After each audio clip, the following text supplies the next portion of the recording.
Hello and welcome to this webinar on apprenticeships, and in particular how SME employers can get help accessing the system and taking on an apprenticeship. We are APSCo, including APSCo Outsource, and we're the trade body for the professional staffing industry. We have over 1,000 members across all professional, public and private sectors. Access to skills and talent is a key focus for APSCo UK and Outsource, and we're keen to support the government's apprenticeship programme. We're aware of skill shortages across all highly skilled sectors, and we see higher level apprenticeships as the practical means of addressing our clients' skills shortages and are routes available now. So I'm delighted to be joined today by Amy Glanville and Jodi Fair, and I'm going to hand over to them to introduce themselves, their organisations, and to run through a short presentation about how they can help you take on an apprentice. So thank you, and over to you, Amy. Very much, Tania. Hi everyone, I'm Amy Glanville and I am apprenticeship programme manager at Greater Manchester Combined Authority. So I look after all of our outward facing apprenticeship programmes in Greater Manchester. And I'm joined today by Jodi, if you want to introduce yourself.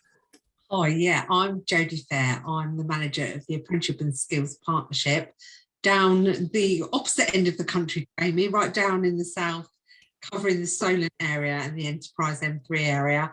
And we are a project that focuses on supporting SMEs through the skills agenda to finding the most suitable skills programme for their business.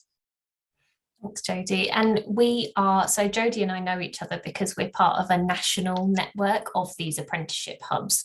So it's quite a regional thing. It's often specifically to one geographical area, but we're trying to find each other and meet up so that we can share. And we thought it would be a really good time to come together to be able to talk to all of you about the support that's available and how to offer apprenticeships. So I'm just going to share my screen and hopefully it will work okay. Because we wanted to talk to you all about apprenticeships. That's working, and I'll just put it on full screen. That looks like it's working okay. So we wanted to start today by just talking a little bit about the basics of what an apprenticeship is. Because there have been some quite big changes to apprenticeships over the last few years. Often we hear the word apprentice, we think plumber, we think hairdresser, we think 16-year-old, we think those entry-level roles. And while those apprenticeships are still there and they're great, apprenticeships have grown up a bit, and so you can find them in pretty much every sector, any job role and any level. Fundamentally, an apprenticeship is a job. It's a job with training. They combine practical on-the-job learning with structured off-the-job study. They're aligned to a particular apprenticeship standard, which is a bit like a course outline, and it sets out what the apprentice will learn while they train. So, for example, there's an apprenticeship standard for a firefighter, there's one for a data analyst, and there's one for a senior leader.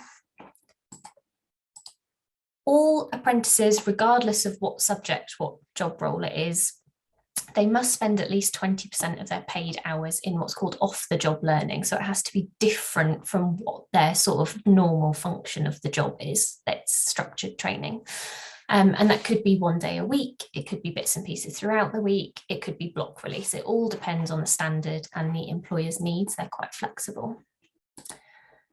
The structured training is provided by an external organisation, a training provider. So it could be a local college or a university, or it could be an independent training provider, and they work with the employer to tailor the training so it's going to work for you in your business. They last anywhere from 1 to 5 years, depending on the standard that you choose and the individual. Some people get through it a bit quicker than others. And they can be paused in certain circumstances, for example, someone taking maternity leave, or there were a few business-related pauses during COVID lockdowns and that kind of thing. So they can be flexible if they really need to.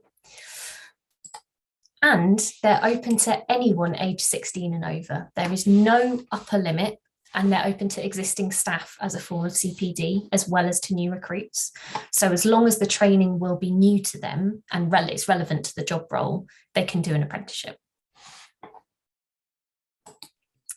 I'm going to pass over to Jodi now, and she's going to tell you a little bit more about how SMEs can use apprenticeships.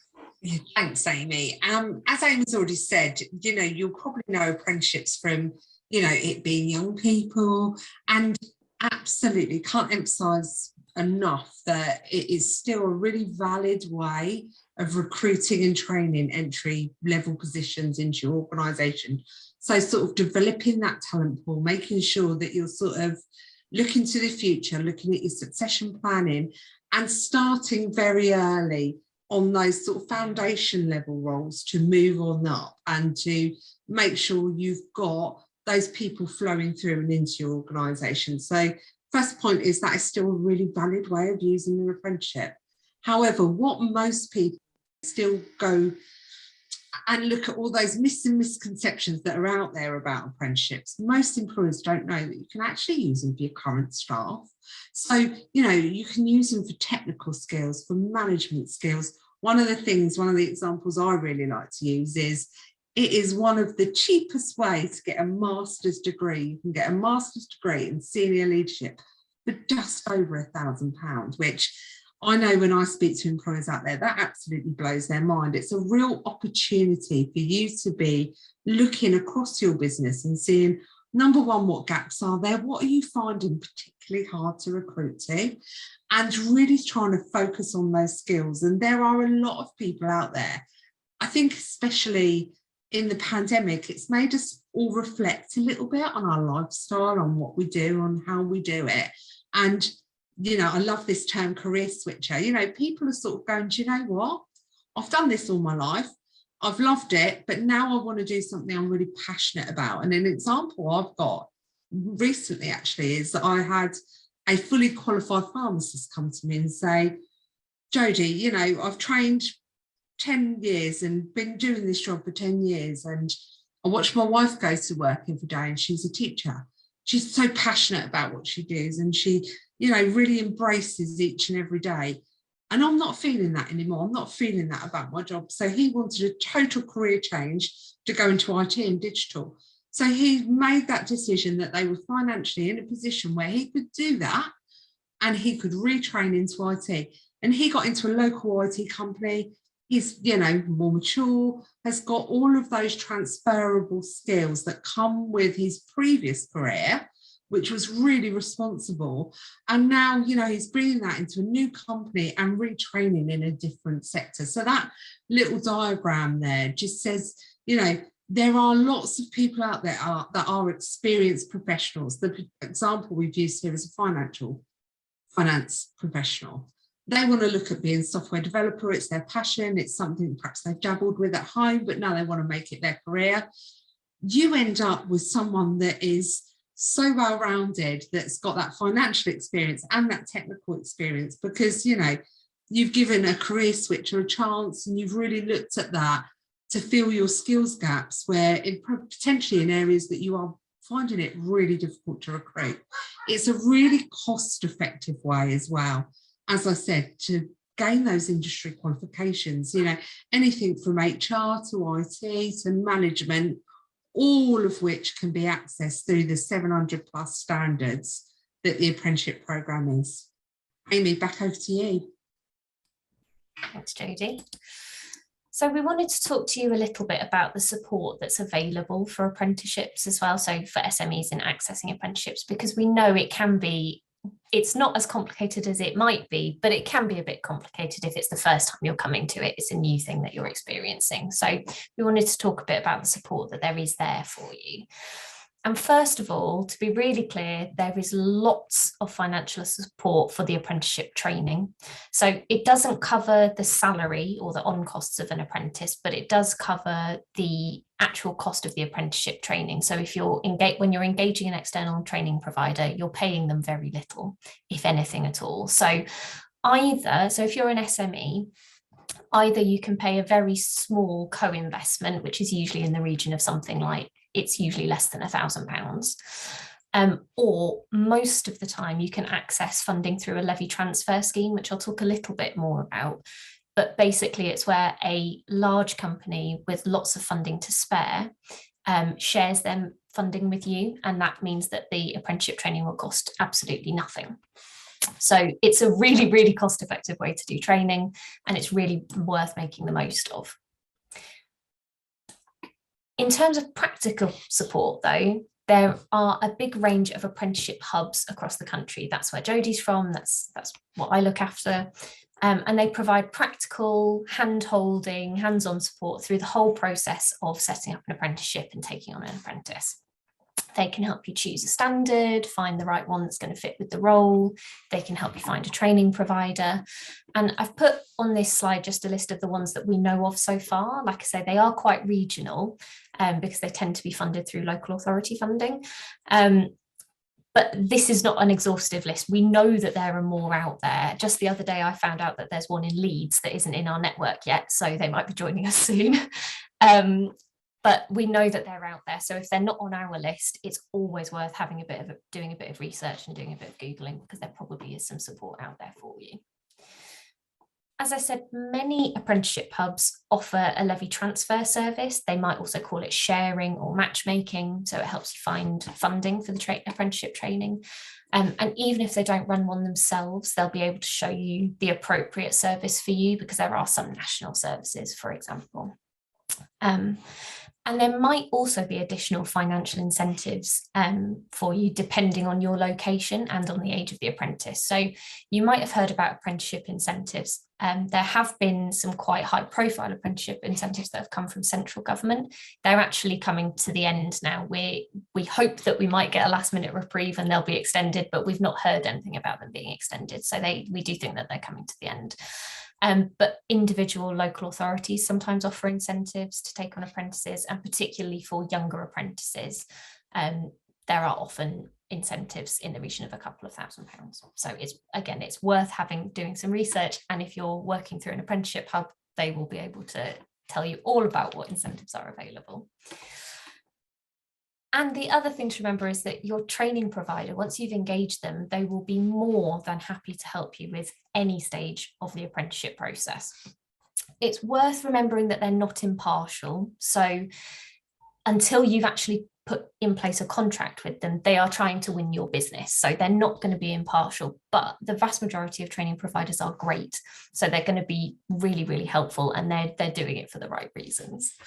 And for this particular audience, I think it's important just to mention that training providers often offer a recruitment service as part of, it's included within the cost of them doing an apprenticeship, and they're quite expert with recruiting young apprentices, very early careers apprentices. So it's worth finding out from individual training providers what they do and don't offer. And that's most of the information we've got for you. I wanted to I'll pop this slide on the screen now. It's just a list of the contact details and the websites of all the apprenticeship hubs that we know of. These slides are going to be circulated afterwards, so obviously you'll have these for reference. But like I said, this is not an exhaustive list. We know there are more out there, and there is tons of support out there for SMEs to offer apprenticeships. We know that it's such a great opportunity for SMEs and for individuals who want to go into apprenticeships as well. So there's lots of support out there for you, and we're really happy to be offering it. Thank you, Amy. As you probably can tell, my voice has kind of disappeared for today. So I'm going to ask you a few questions, but probably won't say too much. Just to let people know, all those contact details are accessible on APSCo's website on our apprenticeship page. One question I have is, what help can employers get in accessing high quality candidate pools, and in particular for those slightly older, perhaps career changers that you talked about, Jodi? Would these people sort of register with the training providers? Is that how candidates access apprenticeships? So apprenticeships are advertised in an awful lot of areas. So you'll see them on, there is a standard.gov website. If you just Google find an apprenticeship, they're on there. So you can have a look at the range of vacancies that are in your area. But they're also advertised in lots of other places, such as Indeed and other job boards, as well as industry recognised. So Marine UK, I know, do a lot about advertising vacancies. So other sector bodies as well.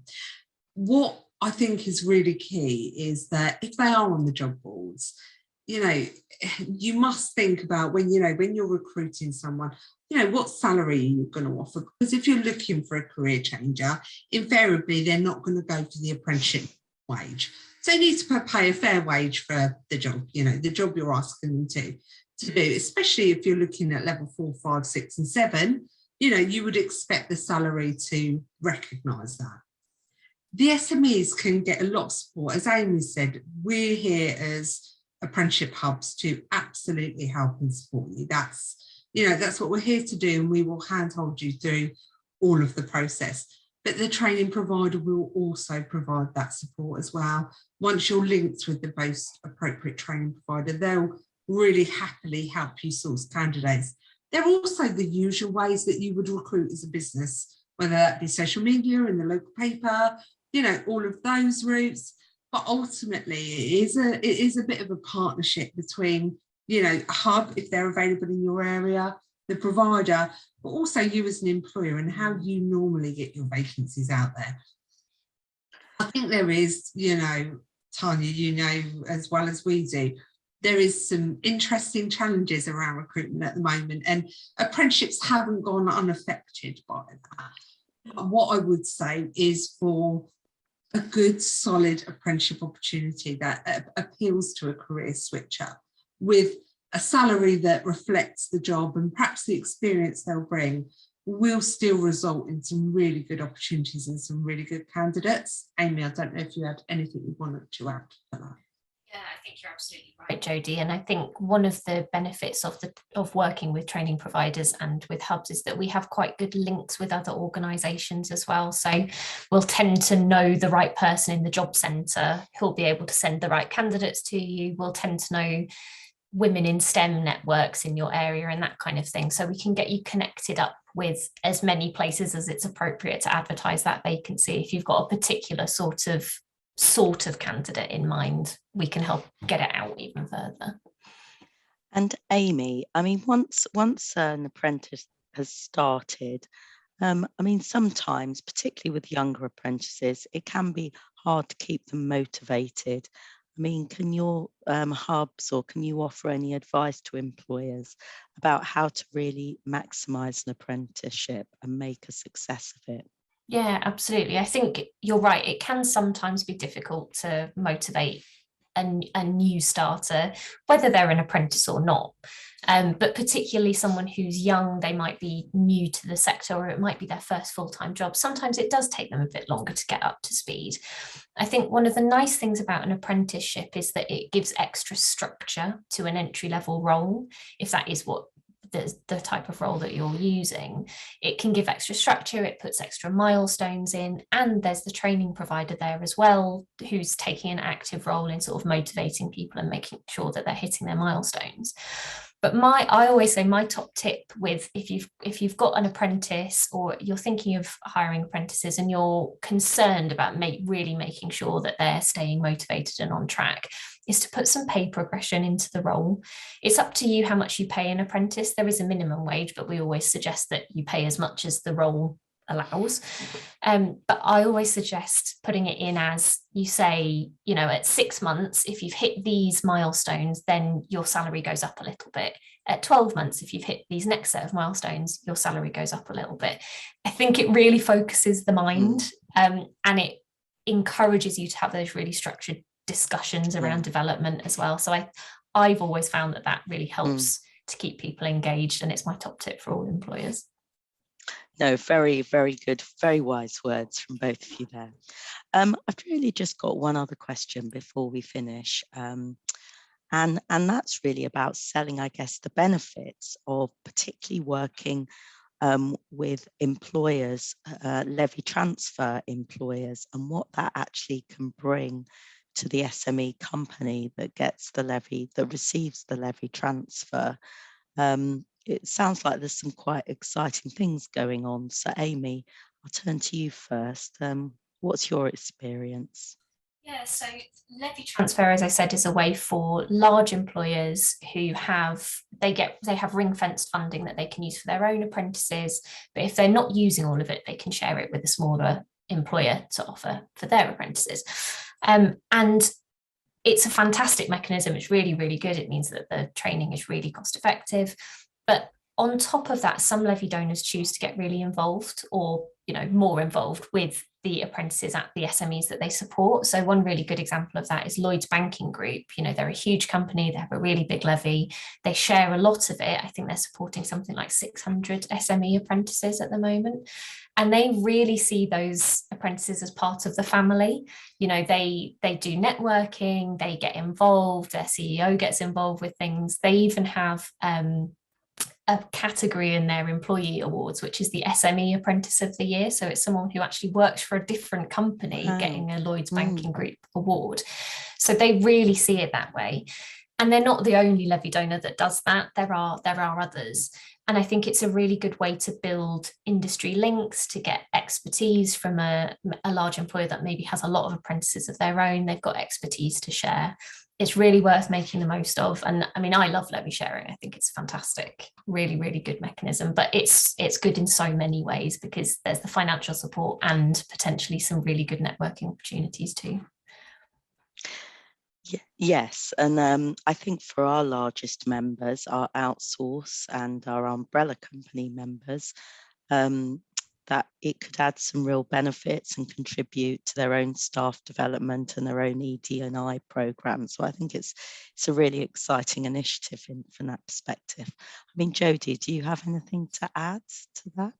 No, just echo everything Amy said. Actually, there are some really good opportunities, and you're right, for the larger companies that perhaps have apprenticeship levy and they're looking to pledge, there's so much more that it can add to your business. If you're not using your own apprenticeship levy, do look at a sort of pledge transfer, looking to share that levy with some SMEs, because you're right, it can do so much more to your local community. It can really add value on your return on investment and things like that. And you can look wider around PR opportunities and things like that. So yeah, couldn't agree more. Yeah, so it's worth SMEs looking at their supply chain then to see who they get on well with, who they could possibly look into it with. Well, thank you so much for your contributions today. It's been really appreciated, and looking forward, I hope, to working with you in the future, and I hope we get lots of people inspired to start apprenticeships off the back of this. So thank you, Amy, and thank you, Jodi, and have a very good day. Thanks. Bye-bye. Thank you.